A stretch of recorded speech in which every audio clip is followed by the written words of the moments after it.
Audio Jungle.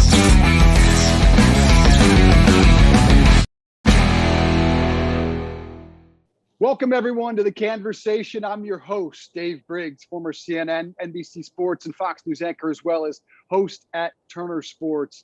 What we intend to do here on the Cannversation is destigmatize the conversation around cannabis and clear the record on this powerful plant. And one trend that's sure to help in that capacity is high-profile former athletes jumping into the cannabis industry, predominantly from the NBA. In fact, in September, 2 players will join the Hall of Fame that are currently cannabis business owners and endorsers, and they are not first. Nope, Gary Payton was inducted to the Hall of Fame in 2013. He's an NBA champ. He is a 2-time gold medalist, a 9-time All-Star, a Defensive Player of the Year, 9 times on the All-First Team defensive team, one of only 4 players in history to accomplish that. He joins us today along with Shivani Dallas, who's the Chief Strategy Officer at the Hubcraft in Massachusetts. It is great to have you both on. Nice to see you again, Shivani. The glove, it's great to have you on, man. Of all the accolades that I listed there, I need to lead with my favorite, which is what Shaq labeled you, and that's the greatest trash talker of all time. Is that still true? Well, you know what, Dave? If Shaq want to give it to me, man, let me take it. Sugar, I'll take it. You know, it was during my career, man. That, you know, everybody knows that because of the glove, and I really just think that was just something I did. I did that coming from Oakland, California. I was just a kid that did that. My father groomed me to be that type of person as a trash talker. But I think the most satisfying thing in my life is getting a gold medal. You know. Wearing that USA on my chest was probably the biggest thing I ever did, in basketball. Is that right? I haven't heard you say just why. Why is that the moment you're most proud of? You did a lot in your career. Well, you know why, Dave? Is because we sit here and we wear that USA on our chest, and millions of people watch us play basketball. But we don't think about the guys who are over in the service who are getting shot at. They get their legs blown off. They get a lot of things happen. When they come back from the service and they come home, we don't even give them enough support to try to get them mental health or nothing like that. If I ride around and I go through a freeway all the time and I see, it might be a gimmick sometime, but I see that was up there. These guys who are homeless put a board up and say, military service member, homeless, need food, need this, and we don't help them. And they save our lives and give us an opportunity to go to these different countries and play basketball, and they do it for free. And we make a lot of money doing it. And for me to bow my head down and get them gold medal to put on my chest and say that you're looking at me and these guys over here are doing it for free, and they got the US and people trying to kill them for no reason, just because of hatred or whatever, they're my hero. And I think that getting a gold medal and representing the United States is way far more than what I did in my career, because in my career, I just did it. You know what I'm saying? These guys are doing it and they having consequences. We don't. We just go and play basketball and get free money, because what we do, and they don't. That is great perspective there from Gary Payton, a Hall of Famer, who says a gold medal was the greatest thing he accomplished. One thing, Shivani, I know that veterans really do need is cannabis. And you hear this, one of the complaints that the veterans have is that they have trouble getting it through the VA, and they live in states where it is illegal. I think that's something that's not talked about enough.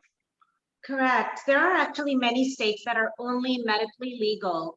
And unfortunately, a lot of the doctors there cannot prescribe cannabis for PTSD, anxiety, or sleep deprivation. They can only prescribe it for pain. Pain is the largest reason a doctor can step in when it comes to cannabis. And we don't want to counter against people saying it's right or wrong. I think that's the great thing about this country. You have a right to believe what you want, but you should respect options. And we have been keeping this option, which is a plant-based option, from so many people for so many years. And until we put money and studies into it, we're not going to recognize all the genetics that are a part of it. It is such a powerful plant and it can do so much.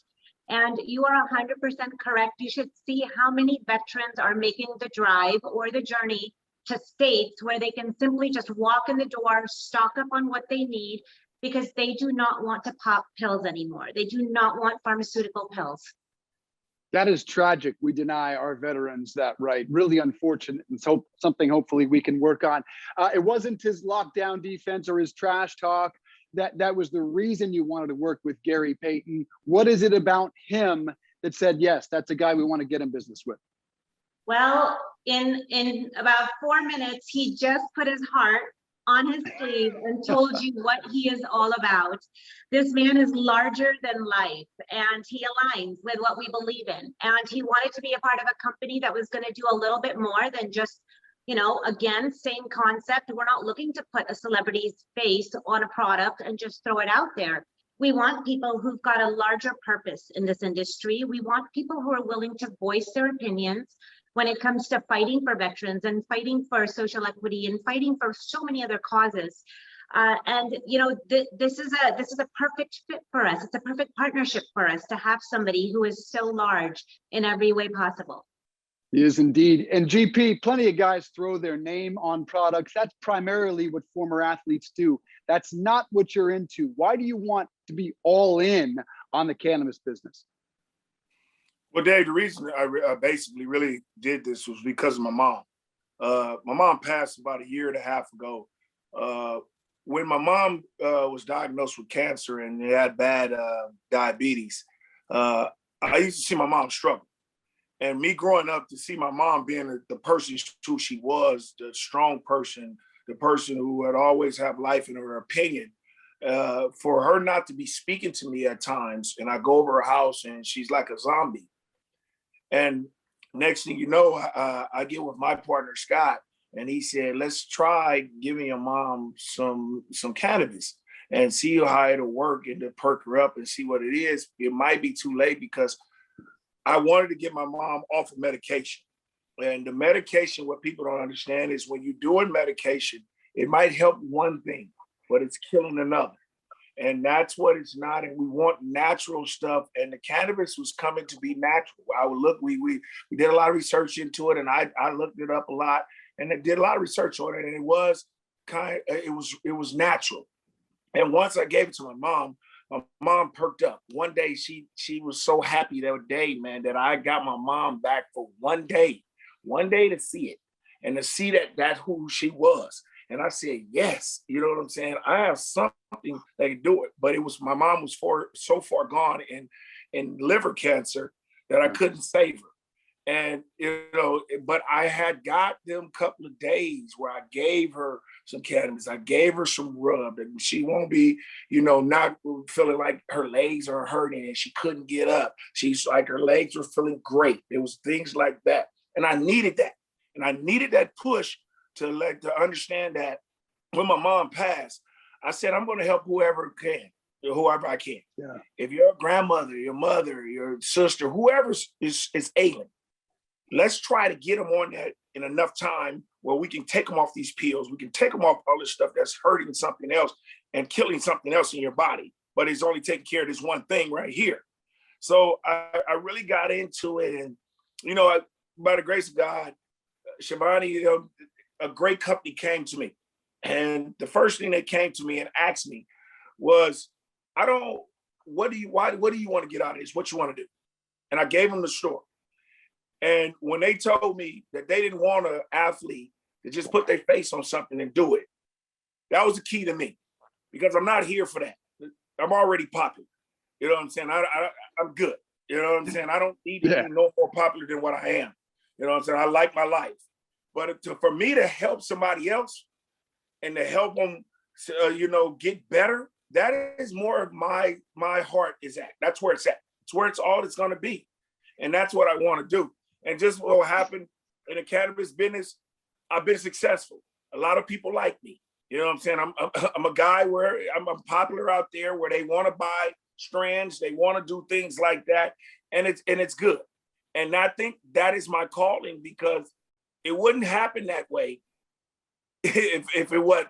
because I wouldn't be selling as much stuff as I do, or I'm as popular as in the cannabis industry that I am. And I just want to take it to another level. And I think Shivani and the group that I've partnered with, I think they're the best to give me this opportunity to do other things instead of just one thing in the cannabis group. I think we can do a lot of more things that'll help other people become more healthier and understand the thing about cannabis. Yeah, it's clear the Hubcraft is going after some passionate athletes like yourself and Paul Pierce. But let's get into your cannabis story a little bit. You mentioned your mom made you want to go into the business, but when did you start experimenting? Did you smoke in high school and college at Oregon State, or what's your experience there? Well, you know, Dave, I smoked a little bit in high school, well, a lot in high school. And then all of a sudden, I go to college. People don't know I got in trouble for smoking in college. You know, I almost got kicked out. Ralph Miller, who was a strict coach, almost kicked me out. Then all of a sudden, I start thinking about it, that I need to get better in my life. You know, in my life about basketball. I struggled 2 years in pros. That was because I was going out having a lot of fun. And I haven't did anything, smoked or anything ever since. And it's not nothing against it. It's just my choice. It's my choice to do it. But when I get into cannabis, I know how it is. This stuff is a little bit different than when I was growing up, you know, in the 80s. A lot stronger, a lot more potent. I like to see people do marijuana. Look at the lean, which guys are drinking and dying and killing themselves. I haven't heard nothing about cannabis where you're killing yourself yet. You know what I'm saying? I haven't heard about anybody dying of smoking weed or anything like that. So I'm just fortunate to even people come to me and say, please take a strand with your name, Gary Payton, on it. Or please come, let's start a line, Gary Payton line, and say, hey, let's help other people. When people come to me like that, it's just a privilege. It's just an honor, you know, and then I'm going to represent it to the fullest. I'm not going to be here fake. I just don't want to put my name on no line and make money. I don't care about that. I care about, let's just try to get this thing going and then get everybody better and help if we can. I wouldn't have never took it if I didn't think I could help anybody. You talk about the opioid epidemic across the country, how people overprescribe pills to not just senior citizens, but I mean, I'll tell you, I broke my back. I was shocked how easy it was to get Vicodin, however much I needed, but I needed to be off of that. Was that same culture in the NBA? Were pills handed out to guys to get them back on the court? And how much of a cannabis culture was there during your NBA career? Well, you know, cannabis was a little bit different when in my career in the 90s. You know what I'm saying? They'll give you a lot of ibuprofen. They give you a lot of pills to get it. We could take one example of basically Alonzo Mourning. All the stuff that he took messed his kidneys up. You know, that's what it was. You know, we're taking a lot of pills. You remember one of the football players of the Seattle Seahawks, when he was taking almost a week, 50 to 60 Advil. Advil, that's crazy, man. Just to get a plane off of you. You know what I'm saying? You remember we used to take injections to get back on the court. You know, take that injection to get back on the court. That stuff is not good for you to hit your body in the years to come. And people don't understand it. It makes an effect. It affects your heart, it affects everything.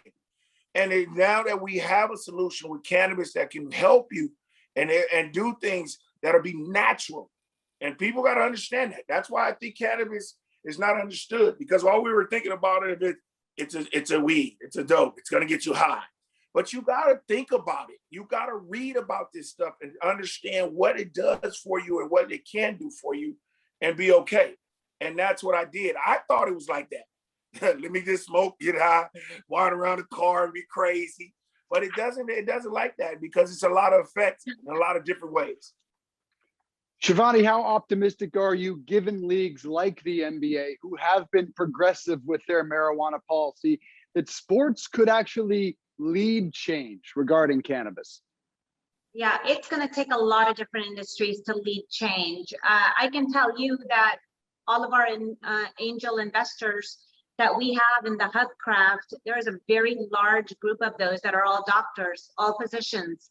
That is how passionate they are. They are not all about supporting pharma. They really want to see options for everybody. And this is what you're going to see. I think as far as athletics goes, it has to be at every level, but not just professional. By the time these young men and women are in professional sports, they've already been on these pills for almost 8-9 years, through high school, through college.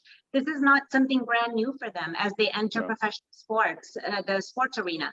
They actually need to start this at a much younger age. And we are seeing that. We are seeing doctors prescribe oil, cannabis oil, and serums that parents are dropping into kids' food so that they don't have seizures, and they are fighting anxiety issues, and they don't have to be on narcotics for ADHD. The level of narcotics being prescribed to young children for ADHD is pretty astronomical. Our dialysis cases are through the roof. Every state has added so much more real estate within their state for dialysis centers. Why do you think that's happening? Kidneys cannot process these kind of pharmaceuticals, especially over a certain amount of time. And Gary said that absolutely right. You take one medication for your heart, and it further affects other organs in your body. And then pretty soon you can no longer take a medication that helps anything. I do want to step back a little bit, and I do want to talk a little bit about when Gary mentioned, just his involvement with cannabis. I think he's being pretty humble when he does not mention the fact he literally has one of the top selling strains in all of West Coast. I mean, people line up for this stuff, and they are putting that strain into so many edibles. And that's something that we are so excited about bringing to Massachusetts. But he sort of just glided over that, like, it's just something I do. And it's just, no, it is not little. Anybody you talk to on the West Coast, whether I'm in Southern California or I'm in, which is my hometown as well, I grew up in the East Bay. Talk to them, everybody knows his strain is what is making some of those edibles, so desirable and so wanted. So And I just want a shout out to that. all right, and those edibles are coming to Massachusetts end of the year. So GP, why is the strain so popular? I've read that same thing. Well, Dave, you know what? It comes with a little bit of luck. I don't think anybody ever match my strain with an athlete ever again. I don't think. I think it's because of my personality, the way I grew up, how I relate to a lot of these people who are getting this strain, and plus my availability to going out to all the stores, meeting a lot of people, doing a lot of things with these people, like understanding that I'm out there just to say hello and endorse my strand. It took off. It was popular. People love the glove. It is what it is. You know what I'm saying? They love the glove. You know what I'm saying? I'm just blessed to can be out of the pros for 15 years and still be the person who I am. As popular as I am. And I don't like to toot. Shivani knows I don't like to toot my horn. It just doesn't do it. I've never looked at none of my videotapes of games that I played in the past. I just don't do that. It doesn't work for me. You know what I'm saying? I just try to move on and keep things going and make things better. And I think Shivani, she don't know, the reason I went with him too is she's an East Bay person. You know what I'm saying?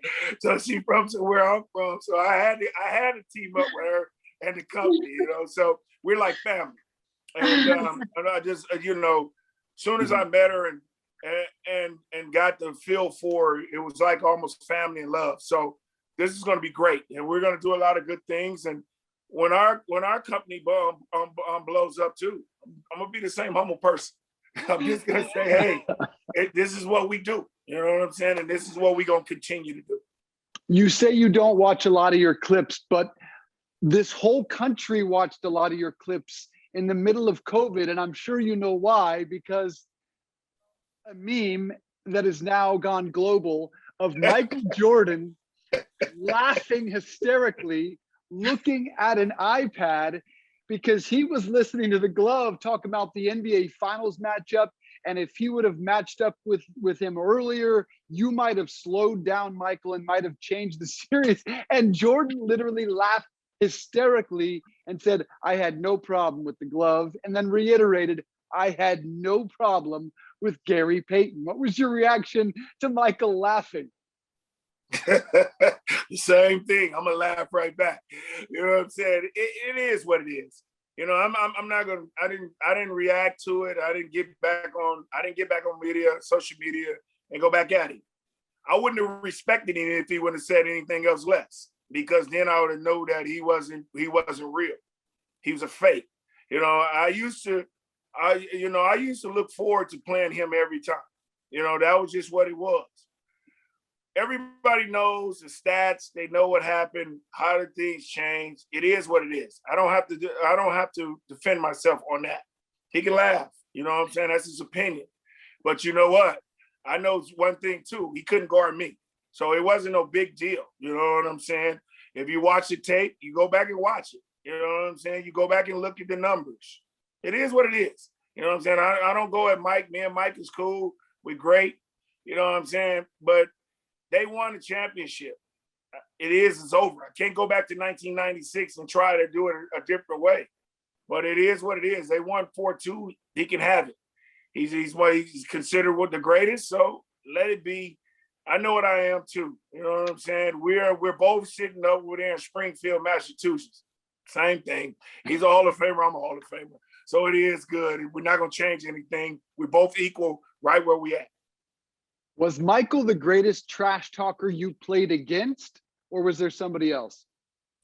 No, Mike was okay. You know, I think Larry Bird and Reggie Miller was better. You know what I'm saying? I think they were way better. Larry Bird was probably the best. You know, people didn't think about Larry Bird as it, but he'll say some smart little Alex stuff and get at you. And he'll tell you he'll shoot a jump shot in your face somewhere and give you a Christmas present with it. You know what I'm saying? So I think Larry Bird was probably the best. The best trash talker. Yes. Wow, I never have heard Larry Bird even in the conversation. That is very surprising. Okay, last week, Paul Pierce said he really gets a little frustrated watching today's game and how players are soft. I mean, Paul played 82 games after getting stabbed 11 times in the offseason. I checked the stats. You played 81 or 82 your first 8 seasons, and then you played 82 your 16th season in the league. Do you agree with Paul that guys are just softer players today? Different generation, Dave. You know what I'm saying? Our generation was that we came in, we had training camp for 2 weeks. We had double days for almost a week and a half. We used to work a little bit more harder than what the era is now. You go into training camp now, you get 3 days, and then all of a sudden you go into preseason. You get a chance to go and get in shape during the time you were in preseason, and then you start games, and then you get in shape. It was mandatory for us to come in the camp in shape.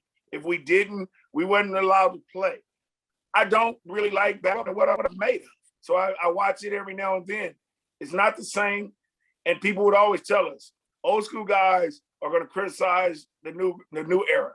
It is what it is. We just didn't play that way. They play their era, let it have it. I played my era, I let it have, and I did it. So I'm really like, yeah, basketball's not the same because we think in a different way, and that's just the way it goes.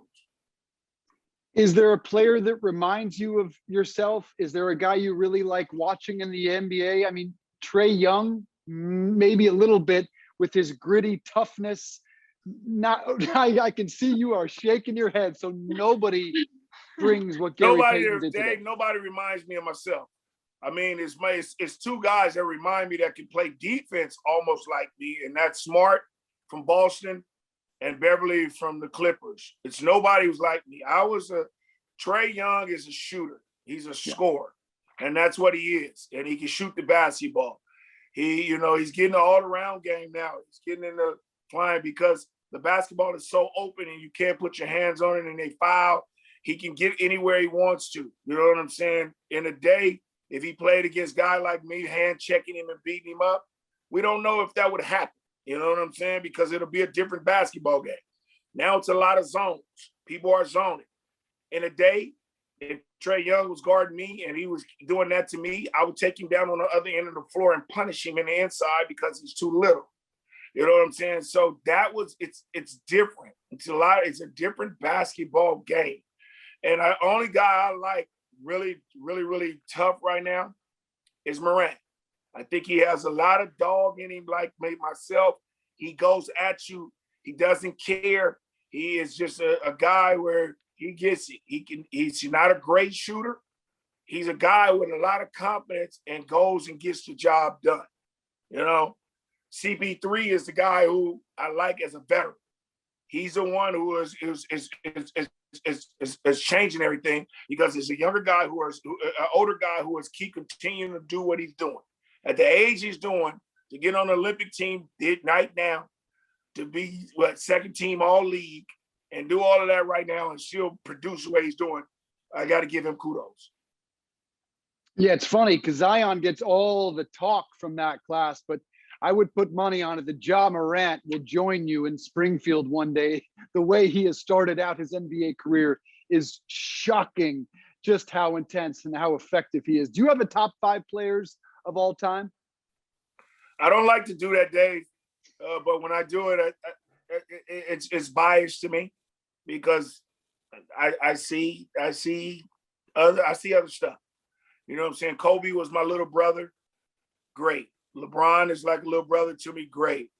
But as I go into it, I've got to go John Stockton, Magic, Jordan, Kareem, and Wilt. You know what I'm saying? It has to be them. I hate to leave Larry Bird out of it. That would be my 6th man. You know what I'm saying? But people will say, oh, that's the old school. That's old. He's an old guy. He does that. Yeah. I would wish you could play against some dudes. Let me tell you, everybody always trying to chase Wilt Chamberlain's records. Every time we look up on the TV, what person was they overtaking who has had a lot of years and points? Wilt Chamberlain. Everybody try to overtake everywhere record Wilt Chamberlain gets. When you look at Harden, Wilt Chamberlain did this. When you look at LeBron, Wilt Chamberlain did this. Okay. Kareem can skyhook you from 15 feet out. All nothing but net. Larry Bird can kill you with a jumper, slow-mo you. Talk about he too slow. He wasn't athletic. Okay. Magic just does everything. Jordan do the same. And John Stockton is my favorite. He was the best point guard at this stage, steady, and will go at you every time and get the job done. You guys had some epic contests back in the day. That's when I really loved the NBA. All right, this is a light question, but our first guest on this program was Megatron, Calvin Johnson, the Hall of Fame wide receiver. Guest 2 was The Truth, Paul Pierce. Shaq, of course, gave him that nickname. And now The Glove. Who has the best nickname of those 3 and why? By far, The Glove. It fits. You know, it fits like a glove on your hand, and especially the defense. I get it, The Truth. That's my young guy. You know, born in Oakland, California, lived right around the corner from me. Me and him are very close. You know, that's why Shivani got him. You know, I went and got him. You know, and I went and got him, and I told him this is what we need to do. He jumped aboard it because I'm big bruh. And that's it. The truth is right because he was the truth. He can get it done. Megatron, big guy, just like a robot. You know what I'm saying? He can catch everything. Anything come near him, he catch it. But the glove, I think that's the best thing you can get, right? The glove is the best thing. That came from your cousin, I believe. Yes, it did. 1993, when I was guarding Kevin Johnson in the Western Conference Finals. Kevin was averaging 27 that year in the league, and I held him to 14 or 13 or something in the series. And then he came up with that, and it took off ever since 1993. That is a hell of a nickname. Shivani, let's talk about, it's not The Glove, it's called Payton's Place. And what should we expect from it end of the year in Massachusetts and really ramping up next year? Yeah, so we're going to start with edibles, and we are going to make our way into several other products as the year continues next year. His strain, his flower will not hit Massachusetts until early next year. However, we are looking at vapes and edibles. And we, we're very blessed. We've got two of New Englanders' finest on board. They both are Harvest Cup winners within Massachusetts, and one is for her recipes using cannabis, and one is actually a master grower. We've also got two great master growers from Oregon that we brought over, and together they're going to be working with our artists to create the recipes that they want to see here. And once they approve of those items will start to hit at the end of this year.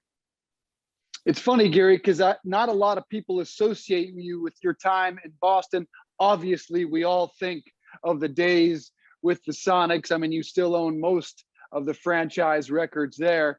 And I certainly remember your NBA title in 06. What do we miss about that time with Gary Payton in Boston? What do you remember? Well, that was a great time for me. If you really think about it, Doc Rivers came and got me. Me and Doc are really tight. In Boston, people just don't understand it's a great city.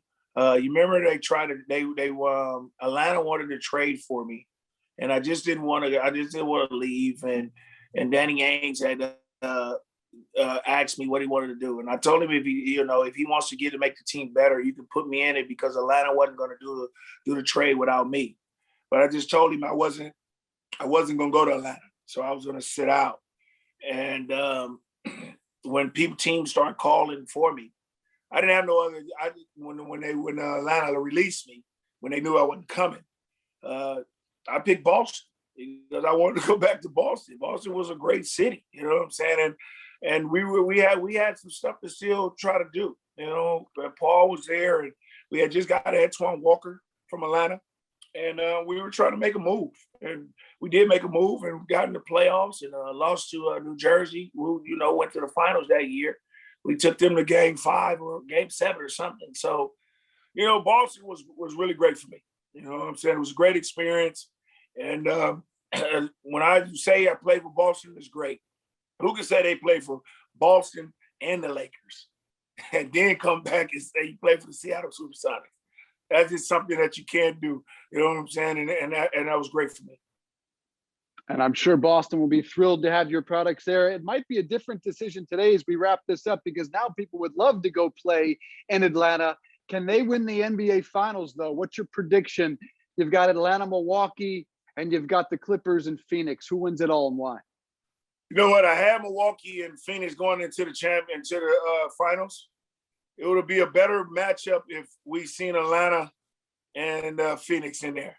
That would be a great situation with Booker and CP going against Trey. I'm giving all the kudos to Nate McMillan, my big brother, who I played with for 8-9 years, got coached under. He's done a great job with that basketball team. It's going to be hard. I mean, Milwaukee lost a tough one yesterday. I think that it's going to be a tough out for them. But my prediction is, I have my prediction of Milwaukee winning it. It's kind of hard now. This basketball is up and down, but I love Phoenix. If I don't think if Phoenix keeps playing the way they're doing with the young talent that they have a good shot of winning the championship. And Monty has done a great job down there too, especially with the General CP coming back for Game 3. I think Phoenix right now is a big favorite. Man, the glove and the truth both joining forces with the Hubcraft, and both of them picking the Phoenix Suns to win the NBA championship. That's some synergy right there. Shivani Dallas, Gary the Glove Payton, it's been a great pleasure having you both on the program. Really look forward to trying the products late this year and well into next year. I'm sure this successful partnership is on the way. Appreciate it, guys. Hey, Dave, I see you over there smoking that pen. You want to smoke some of our stuff sooner or later, man. You know what I'm saying? We're going to send you some stuff. We're going to get it in his hands. Absolutely. Yeah. Absolutely, yeah. Dave. You send it my way. We will enjoy it right here on the program. I can't wait, GP. Thank you, Glove. Awesome. Thank you, Shivani. Thank you, guys. Appreciate you guys. Audio